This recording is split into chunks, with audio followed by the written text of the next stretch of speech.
Every moment in life has the potential to be phenomenal.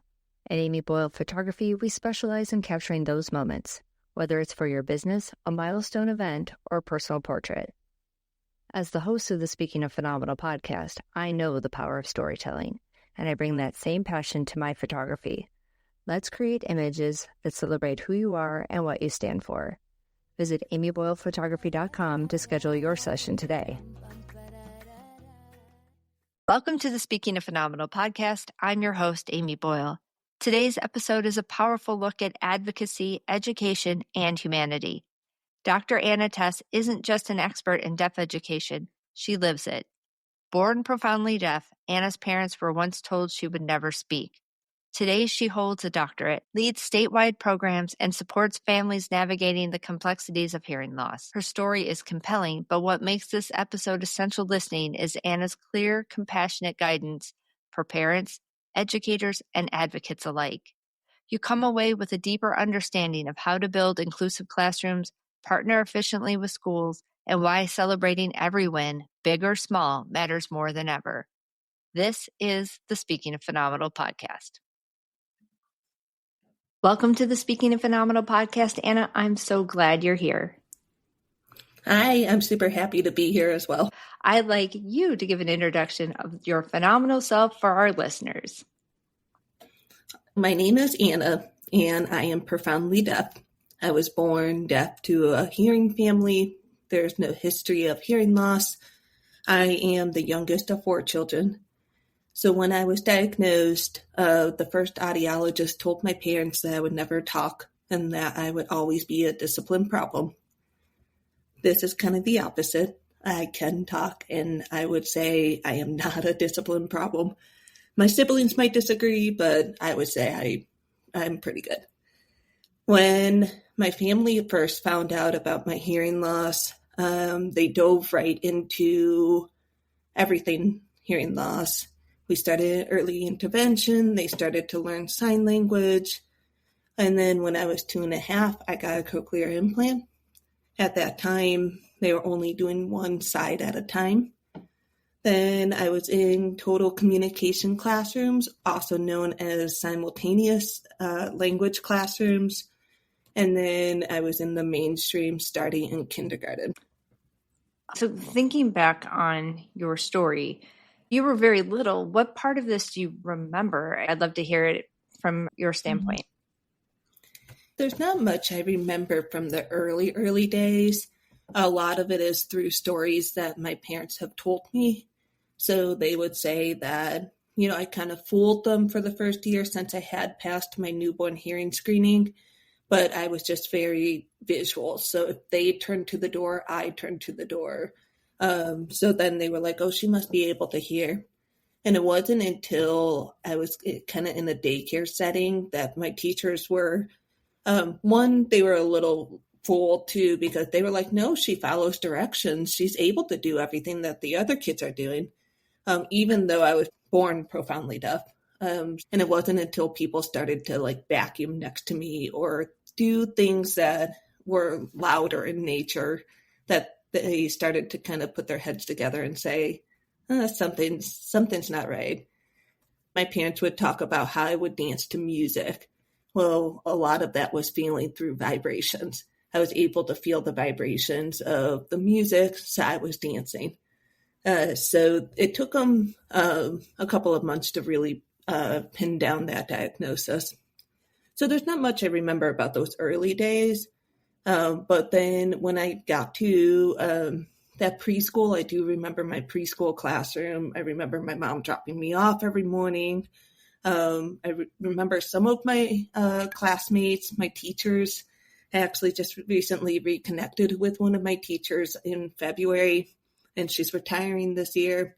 So that was super fun. But then there's a lot of memories later on that I remember that have to do with my hearing loss. When they did the first cochlear implant, it was one at a time. How long in between until you had both? For anyone who's not been through this with a loved one or family member or themselves, walk us through what that means. How does that work?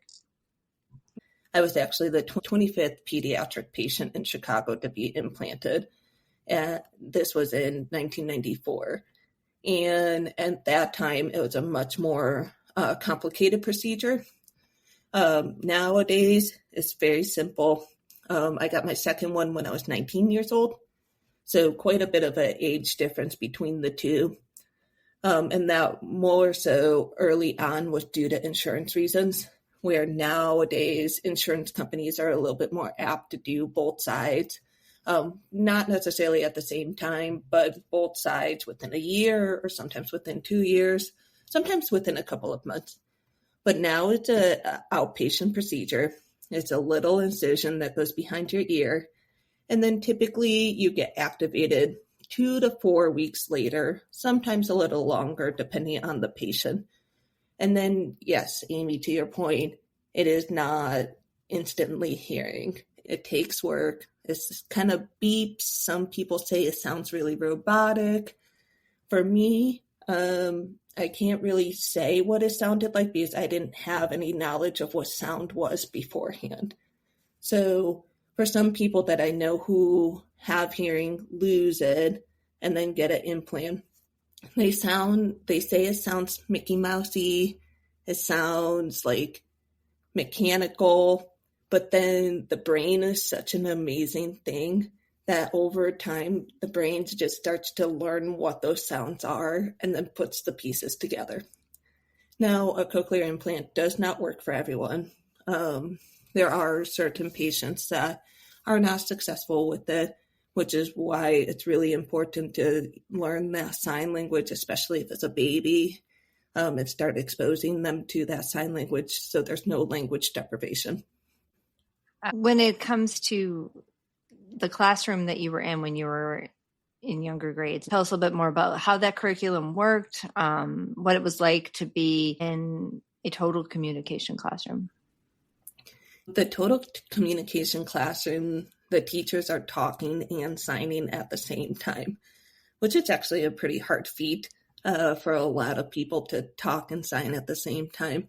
But it just gives a visual language as well as the verbal language. But as far as curriculums nowadays, there's a lot of curriculums that students with hearing loss can participate in. And a lot of them are for typically hearing children, but they're just modified. There are also a couple of curriculums that are directly for children with hearing loss, working on letters, letter sounds, listening skills, auditory skills.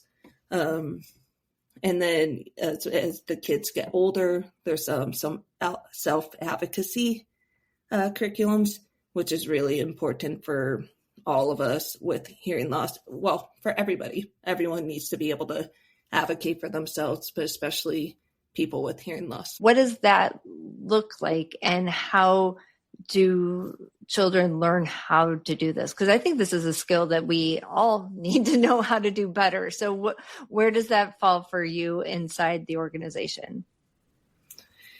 We're big proponents in teaching children how to advocate for themselves. We want children to be able to tell us when they don't understand something, when they don't hear something, when something needs to be said again. Also teaching the people around us about our hearing loss. Not everyone is going to know right away.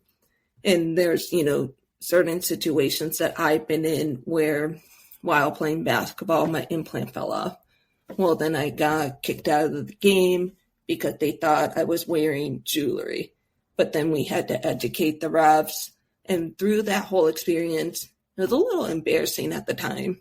Hindsight, I'm glad it happened because we educated those refs on that experience. But definitely at FHSR, we have resources that talk about self-advocacy. We're also very passionate about you as a parent, you as a teacher, you as a community resident, advocating for our children with hearing loss. Just because, again, people don't know what they don't know. Many people don't try to be rude. They just don't know. And they're thinking they're doing the best within their own interest without the knowledge. So education is a huge piece with self-advocacy. And as you went through school, when did your love for education and knowing that that was going to be your path, when did that turn on for you? I love people. I love kids. I love helping and volunteering and giving back to the community. So it started pretty young. I would say I was probably in 8th grade or freshman of high school when I knew I definitely wanted to do something with people. I knew I didn't want to do like the business world or sit behind a computer, but really something that worked with people. And I had a couple of nieces and nephews at that point, and I loved just being with them. I spent summers with them. So I knew I wanted to do something with kids. Then it kind of started to mold into teaching and then becoming a teacher of the deaf. So that's where then I went to Illinois State and I got my bachelor's in deaf education. I then went on to Vanderbilt to get my master's in deaf education. And then I went back to ISU for my doctorate in special ed. But I knew all the way along I love people and I love giving back. And with that, you went on to not only teach, but then to be a principal. And now tell us a little bit more about your role with HSR for those who don't know. While I was a teacher, I taught quite a few different roles. I taught in classrooms that were mostly American Sign Language or ASL. I taught in some total communication classrooms, and then I taught in some listening and spoken language classrooms, which is also known as LSL, LISL classrooms. Then I became a school principal for a couple of years. And while I was a principal, I realized that some of the parents I was working with, they just didn't know what they didn't know about special ed law. And there was so much that they could advocate for. So now I work as an education coordinator at the Foundation for Hearing and Speech Resources, which is also known as FHSR. We are mostly a Chicagoland organization.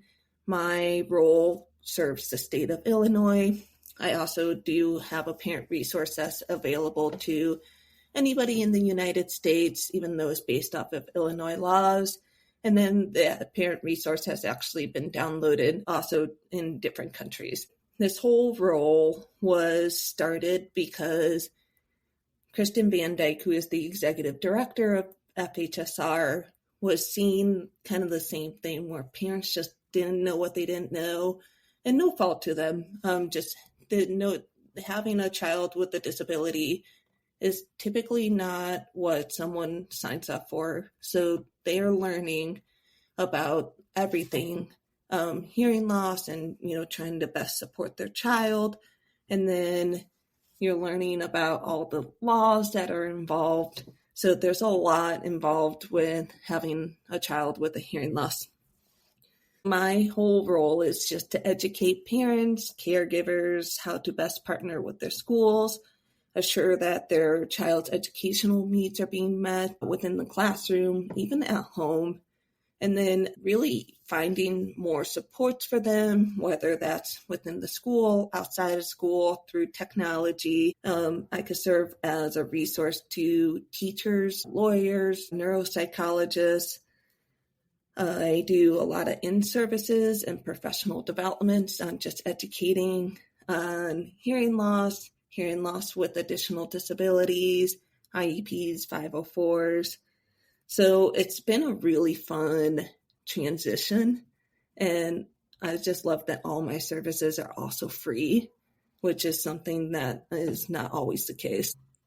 Well, the idea of these amazing resources that FHSR supplies and that you have access to, and that it is for free at a time where so many things are being taken away funding wise. How do we keep that ball rolling? That's a great question. And that's, something I think everyone's trying to kind of wrap their heads around a little bit right now. There's a little bit of uncertainty. There's unknowns of what exactly is going to happen. But we're still pushing through with grant funding, individual funders. We have quite a few amazing individual funders who are very passionate about certain programs. FHSR also has a beautiful music program. And what's so loving about this program is watching kids with hearing loss playing guitars, playing pianos, singing, understanding, pitch and frequencies and all these things that I have no idea about. Anytime I sit in some of these music classes, I'm like, I'm learning myself. And I just, because I never had that opportunity. Music wasn't very accessible to me. And I just really wasn't encouraged to do it. Where I think now there's a lot more information out there that says, yes, children with hearing loss can enjoy music. Even if they don't have amplification devices, they can still feel the vibrations. They can still enjoy, holding something that vibrates and understanding what is loud, what is quiet. So FHSR has music programs from birth through kind of teenage years that include baby classes, music therapy, instrument classes, private music lessons. So that's a really cool program that a couple of our funders that are very passionate about. It took time for people to find these funders, but when you find funders that are passionate about certain areas, and that's how we were able to build such a beautiful music program. Then we also have community and outreach programs, which is putting on joining a kids concert, roller skating events, bowling events. And then we're doing a couple of free events at the Morton Arboretum, which is in the DuPage County. And all of these things, again, you need money. But we just have been able to find it through grants, and individual funders have been the biggest. I love the way you lit up when you were talking about the music programs. You describe a certain event or one particular thing that really stood out so our listeners can visualize this as well. Because I'm a lover of music and I can't imagine a day without it in my life. So if I had to introduce it in any small way, I just would love to make sure that everyone really feels what this means and why it's so vital. One of my favorites is in music therapy. That's from 4-year-olds to 8-year-olds. And there's a lot of kids who are deaf with additional disabilities. And we also call that DWD. So these kiddos might have learning disabilities, intellectual disabilities, Down syndrome, and autism, a variety of other things. But what is so beautiful about this class is you have these 2 instructors who are also just amazing music therapists. They got beautiful singing voices. They're interactive, but they just tune into every child as they need. And if a child's having a bad day, they just kind of say, we'll circle back and you tell me when you're ready. In this music therapy, we also have an ASL interpreter who follows the instructor.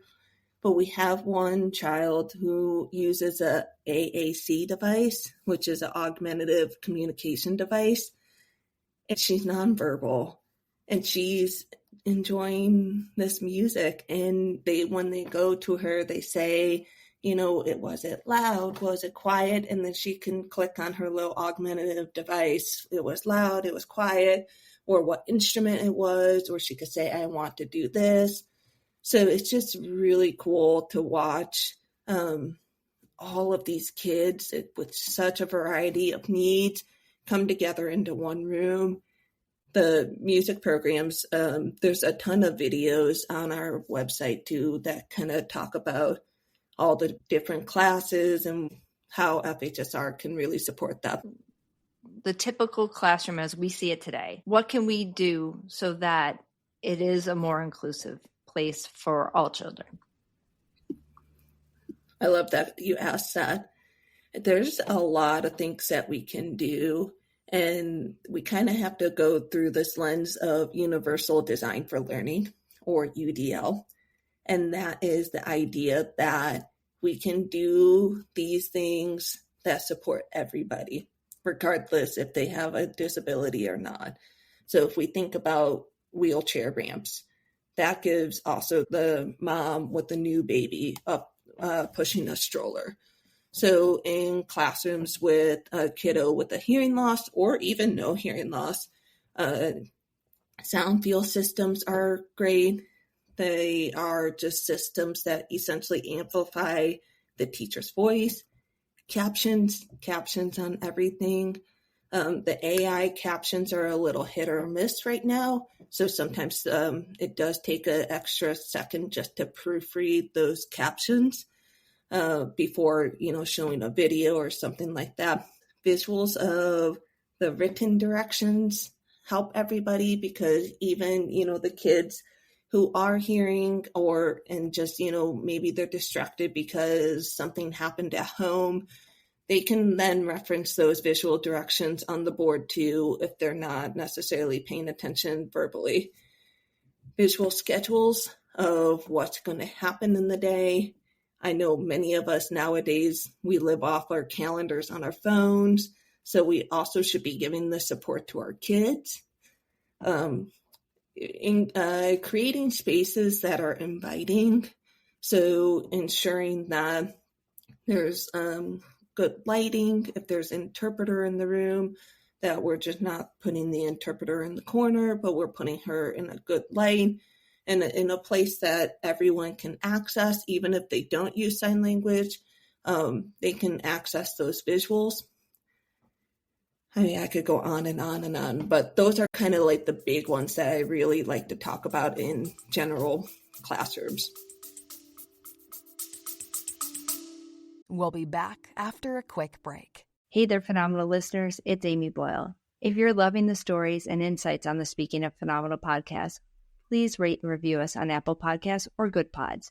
Your 5-star reviews help us reach even more people and keep bringing you great content. Thank you so much for your support and being a part of our phenomenal community. Now back to the show.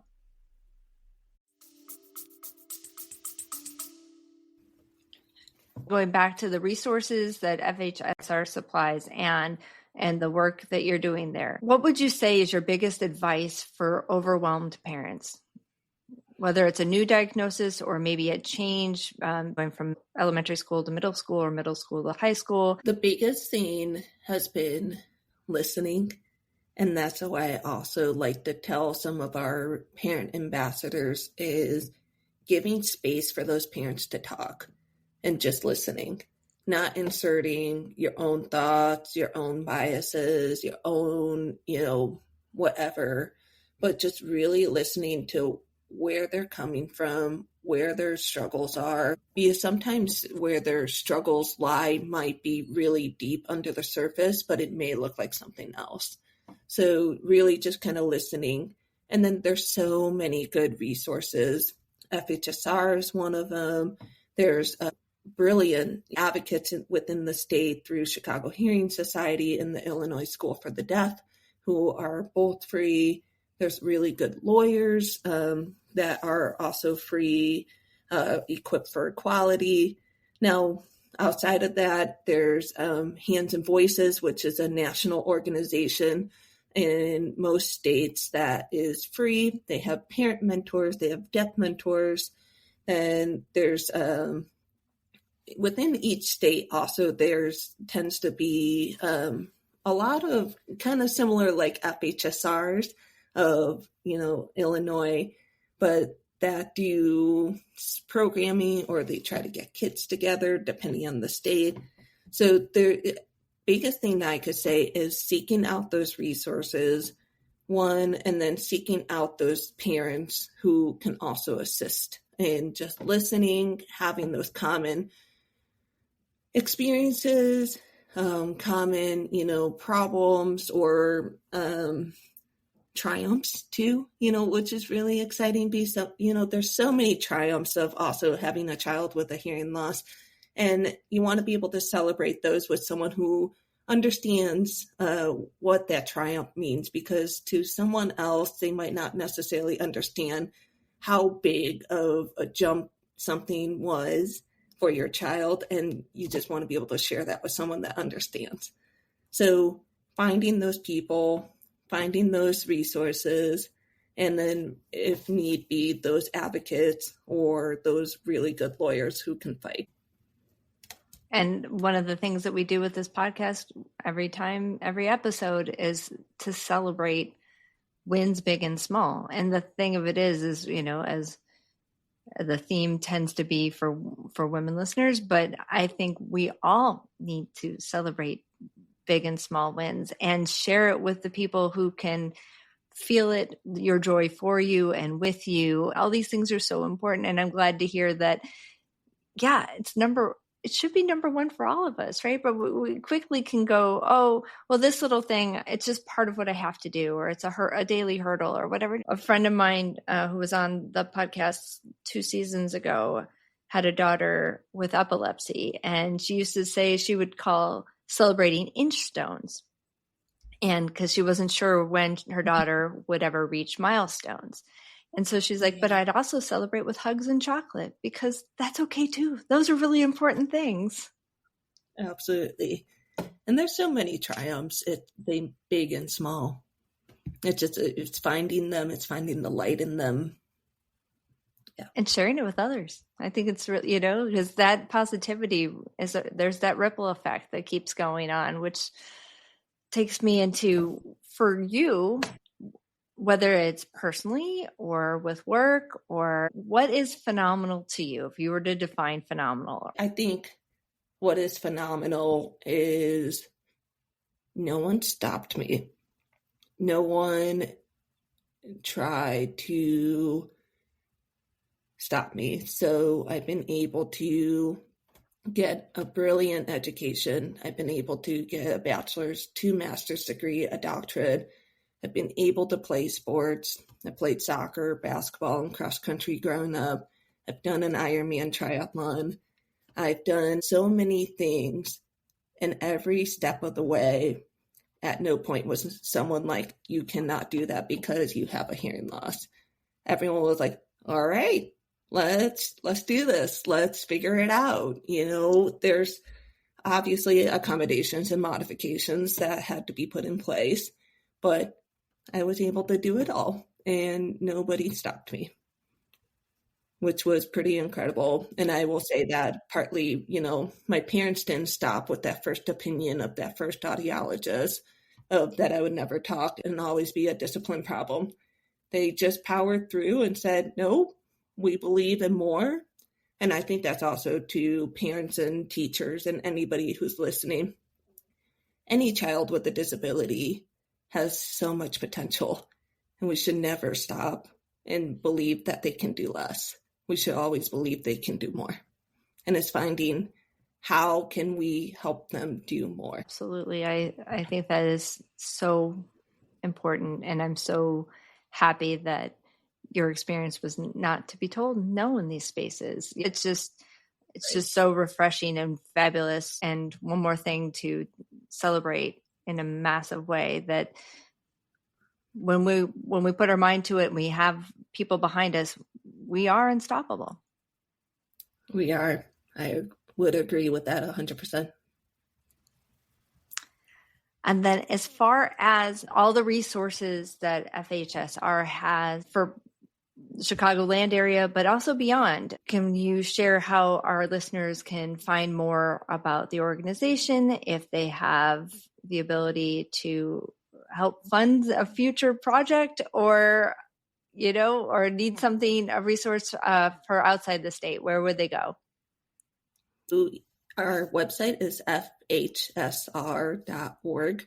That also has an Ages and Stages website that is free.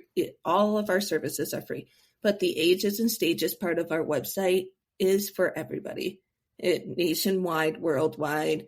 It talks about all things hearing loss, all things technology, services, accommodations, education, and everything that goes into hearing loss can be found on that Ages and Stages part of the website. Then we're always taking donations. There's a donate now button on the website. We love when people sign up for our newsletters to learn more about our programs, what's happening within the Chicagoland area. And then my programs are all under the education programs. As I said before, everything we do is free, and we are very passionate to keep everything free. We know how much work it is to be a parent, and then how much work it is to be a parent of a child with hearing loss. So we really strive to that. We want to take that money part out of it and that stress of the money and keep everything free. Everything can be found on our website. If you're passionate about one of our programs, you can reach out to us at fhsr.org, which is within the website through our Contact Us, and to learn more about any of us or our programs or how we could better support you. All that will be listed in the show notes, and I can't wait to see where the programming and offerings that you currently have go from here. I've been to a couple of the concert and events through a friend of mine, and it's so incredibly powerful, and I want more and more people to know about it. So thank you. Yes, and thank you for supporting us. Thank you for joining us on this episode of Speaking of Phenomenal. Be sure to subscribe, rate, review, and even share the podcast, as well as stay tuned for more inspiring conversations. Remember, each and every one of you is capable of extraordinary things. Until next time, take care and remember, you are phenomenal.